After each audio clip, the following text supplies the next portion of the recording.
Hello Daily Drafters, and welcome to the first video in the Kamigawa Neon Dynasty Archetype Skeleton set review. Here at Daily Draft, we do things a little differently when it comes to set review season. Rather than give a card-by-card analysis and grade each card individually, here we build what are called Archetype Skeletons, one for each color pair. This isn't a concept that I came up with on my own. In fact, it was a common way to provide set review content before card-by-card reviews became more popular. But here at Daily Draft, we'd like to bring them back as I really do think that they can be a valuable resource for determining what each of the 10 color pairs might look like prior to your first drafts of the set. Now, obviously, we won't get everything correct, and these skeletons should be used for the first few drafts of the set for you. As the format evolves and we learn more about the cards in the set and how they interact with each other, the skeletons will evolve as well. But hopefully, these provide a good baseline for you to begin the format. Before we get into today's skeleton, I'd like to give you a breakdown of exactly how I arrived at what I did when it comes to what quantities of each rarity of card that will be included in each deck. I went ahead and collected data from each of the 46 Crimson Vow drafts on the channel when it comes to how many mythics, rares, uncommons, and commons each deck had, and I took an average for each rarity.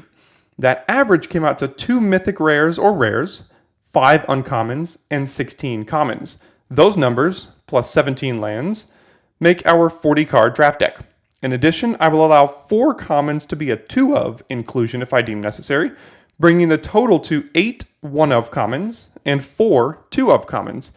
Don't worry, it'll all make sense as we get going. Lastly, I'd like to give a special shout out and thank you to all those in the subscriber community for choosing to spend a part of your day here with me. And for those of you that aren't subscribed yet, go ahead and click that red subscribe button attached to this video. Remember, it's absolutely free, doesn't cost you a dime, and you'll then be able to stay updated all through preview season and into draft season for Kamigawa Neon Dynasty.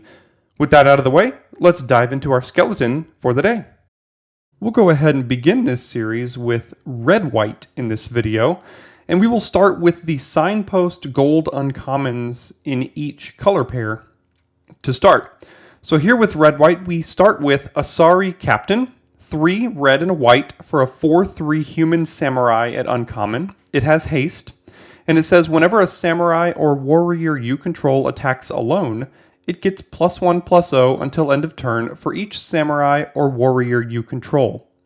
So clearly red-white cares about samurais and warriors. It also has a bit of a sub-theme of samurais and warriors attacking alone. I'm a bit skeptical about going all in on this particular sub-theme because you can get seriously blown out, and usually red-white is a color pair that wants to be pretty aggressive, and if you're limiting yourself to attacking with just one creature each turn, there's a decent chance you may not get any damage in several turns of the game. Now, obviously some of these cards are going to give you big buffs to do that, and there will be specific times in the game when you want to go ahead and attack with just one creature. Just know that it won't be all of the time. As far as Asari Captain goes here, this is one of the reasons to be wanting to attack alone with the particular creature. If you can give a creature evasion, if you can give it flying, so on and so forth, menace, anything, have it equipped, all that kind of stuff, this kind of effect, along with others that you'll see later in this deck build, will go a long way. Continuing on, we're going to go ahead and go in mana value order here, starting at 1, ascending all the way higher. So we will begin with Mothrider Patrol, which is 1 white mana for a 1/1 with flying. It's a Fox Warrior at common. It says 3 and a white and tap it to tap target creature.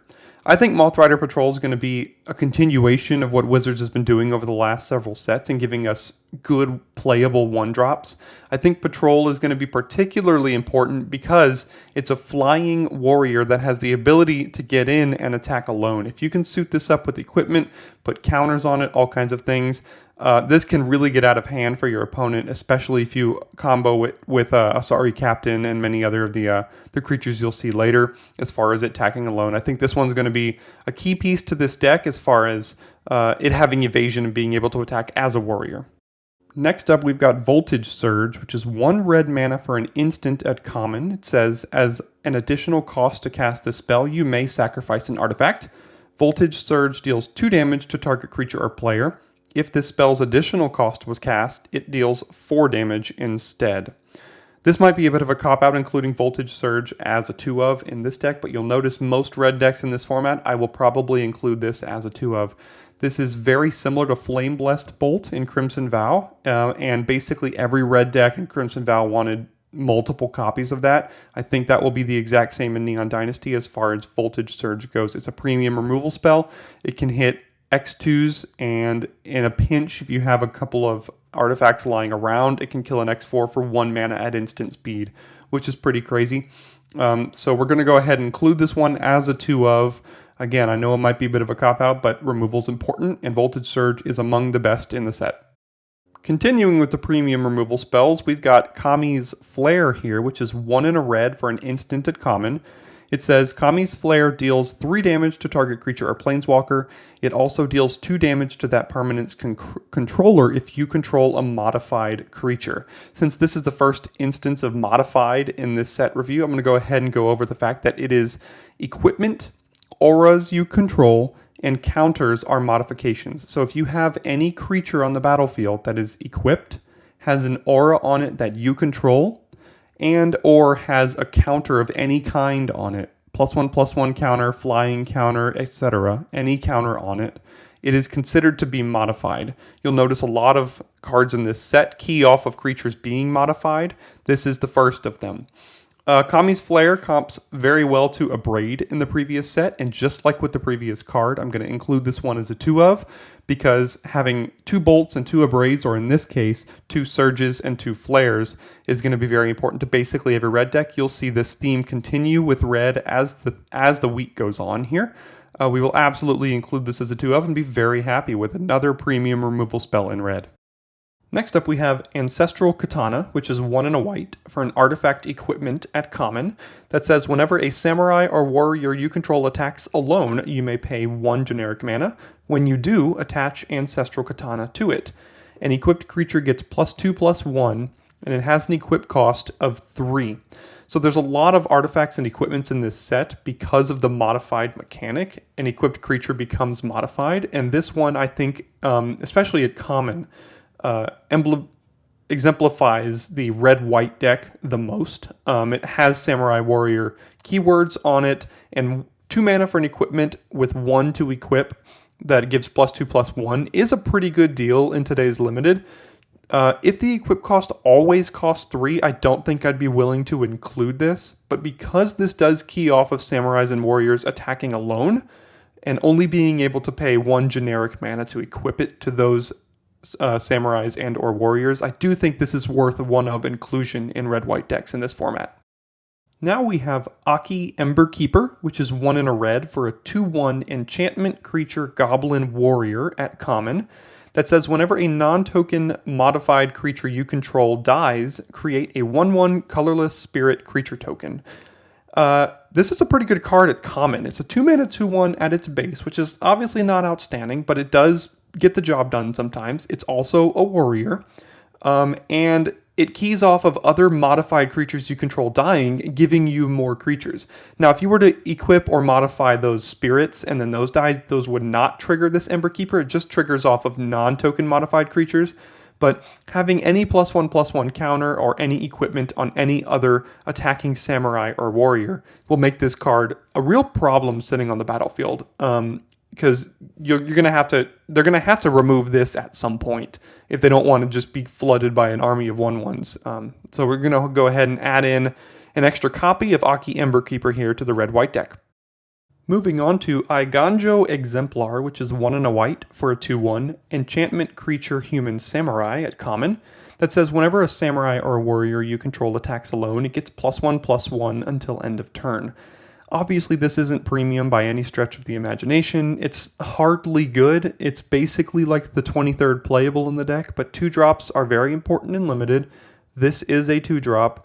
It actively works towards the goal of the red-white deck in this format, so I think it's going to be just good enough to consider including 1. This could be a card I'd be wrong about that might not get there in this format, but I'm willing to start it in the deck as a 1 of, because I think if there's a deck that it goes in, it's this one. So we're going to go ahead and include a copy of Eiganjo Exemplar here.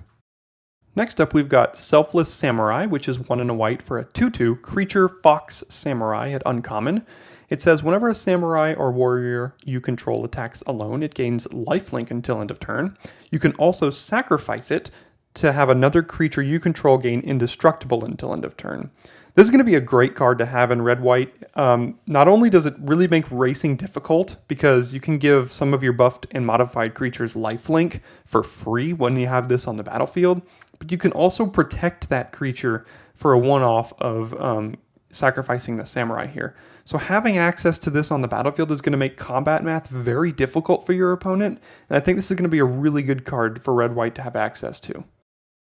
Next up, we've got one of the two rares that I chose for this deck, and what might also be one of my favorite names in the format in Lizard Blades, which is 1 and a red for a 1/1 artifact creature equipment lizard at rare. It has double strike. Equipped creature has double strike. And it has a reconfigure cost of 2. This is the first instance of reconfigure here in the set review. So just in case you don't know how reconfigure works, this acts as a creature on the battlefield. A 2-mana 1/1 double strike it can act as. Or you can pay 2 to essentially have this turn into equipment to equip onto another creature. So basically you can have this act as a 2-mana 1/1 double strike, or a 2-mana equipment that has equip cost of 2 to put on a creature that gives that creature double strike. I think this is going to be really good in the red-white deck because, again, we're talking about modifying our creatures and making these samurais and warriors that are attacking alone actually be able to get in and not just trade. Double strike goes a long way in making that possible. You'll be able to kind of knock out their blockers at will. And then at the end of the day, if they remove the blocker, you're still left with this equipment to put on anything else. Or maybe you can even just suit up the Lizard Blades if you really need to with counters as well for when it's a creature. Because Double Strike is one of the best ways to enable +1/+1 counters and making sure that you can get value off of those. So we're going to go ahead and include a copy of Lizard Blades here in our red-white deck. Moving on here to Imperial Subduer, which costs 2 and a white for a 3/2 creature human samurai at common that says whenever a samurai or warrior you control attacks alone, tap target creature you don't control. So I've got this as a 2 of in this deck currently, and I think this is the card I could be most wrong about. I get vibes of Snare Tactician from Ikoria, which tapped other creatures. Now obviously, Snare Tactician, you could do it multiple times a turn. This one can only trigger once, but the key in this deck, I think, is going to be making sure that these samurais and warriors can actually get through and not die and not be outclassed by larger creatures on their side of the field. And tapping down their best blocker can go a long way in doing that. There is a chance this is just not a good enough of an effect to really make a difference, but I'm willing to start this as a 2 of and then adjust as necessary as we go on. Next up, we've got 2 copies of Intercessor's Arrest, which is 2 generic and a white for an enchantment aura at common. It says enchant permanent, and enchant permanent can't attack, block, or crew vehicles, and its activated abilities can't be activated unless they're mana abilities. The obvious comparison here is Sigarda's Imprisonment from the last set, and I think it's going to play out very similarly. Prior to Sigarda's Imprisonment, this kind of pacifism effect had been underperforming in Limited, but I think Sigarda's Imprisonment really did the job in giving you a little bit extra value here, and I think the value here is the fact that it can't crew vehicles and its activated abilities can't be activated. So I think Intercessor's Arrest is actually going to be a good enough enchantment removal spell that you're willing to play at least a couple copies in most white decks. So I've got 2 copies here in red-white. Next up is Peerless Samurai, which is 2 and a red for a 2/3 creature human samurai at common. It has Menace and says whenever a samurai or warrior you control attacks alone, the next spell you cast this turn costs 1 less to cast. Now I've included Peerless Samurai here less so because of the second line of text. I think that's just kind of a little bit of gravy, but a 3-mana 2/3 with Menace that is a samurai is the most important part.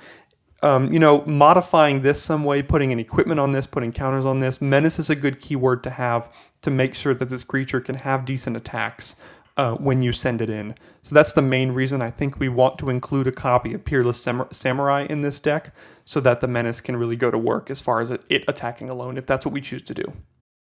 Next up, we've got Touch the Spirit Realm, which is 2 and a white for an enchantment at uncommon. It says, when Touch the Spirit Realm enters the battlefield, exile up to one target artifact or creature until Touch the Spirit Realm leaves the battlefield.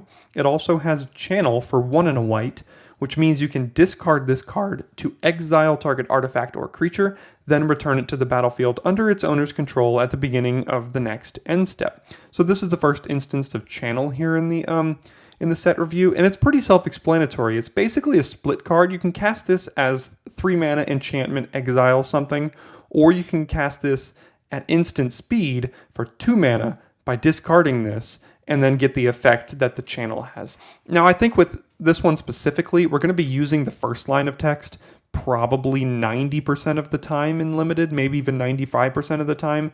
It's basically Banishing Light or a variant thereof, Oblivion Ring, whatever you're used to. 3 mana, exile target creature until this leaves the battlefield. And if they don't have enchantment removal, then it becomes a little bit difficult for them to get that back. I don't think we'll be using the channel ability very much, but it is notable that there are more enchantments in this set, which means there might be more main deck enchantment removal, which might make this go down slightly, but it's still going to be a premium removal spell you're happy to have a copy of in all white decks. Next up is Befriending the Moths, which is 3 and a white for an enchantment saga at common. Chapters 1 and 2 say target creature you control gets +1/+1 and gains flying until end of turn. And Chapter 3 says exile this saga, then return it to the battlefield transformed under your control, and it transforms into Imperial Moth, which is a 2/4 flying enchantment creature insect. So I think Befriending the Moths is going to be a good one of here in most red-white decks because of the first and second chapters. Also because of the backside being a flyer, but giving your creature +1/+1 and flying is really going to enable attacks that you didn't have before, which is going to be key in this red-white deck. So you're going to be able to, on chapters 1 and 2, send a creature to the air, get those couple of triggers that you need off of Samurais and Warriors attacking alone. Then you're left over with a 2/4 flyer that isn't a Samurai or Warrior itself, but is going to be a good thing to kind of put some equipment on if all the board is stalled on the ground. So you'll be able to get value off the backside as well. Moving on to Seven Tail Mentor, which is 3 and a white for a 2/3 creature Fox Samurai at common. It says when Seven Tail Mentor enters the battlefield or dies, put a 1/1 counter on target creature or vehicle you control. I think this is going to be a pretty solid common for this Warrior and Samurai deck. This could just enter the battlefield as a 4-mana 3/4, which is not the end of the world. It has a good type for the deck, but it also, when it dies, you can then put a counter on another creature you control. And again, a counter counts as a creature being modified, which there are a few creatures we've already seen and many more that care about that keyword. So I think Seven Tail Mentor is going to be a great enabler for modifications, and it has good types in the deck as well. Next, we have the second rare/mythic I've chosen to include in this deck in The Wandering Emperor, which is 2 generic and 2 white for a 3 loyalty legendary planeswalker at Mythic. It has Flash, and it has a static that as long as the Wandering Emperor entered the battlefield this turn, you may activate her loyalty abilities anytime you could cast an instant. Has a +1 ability of put a +1/+1 counter on up to 1 target creature.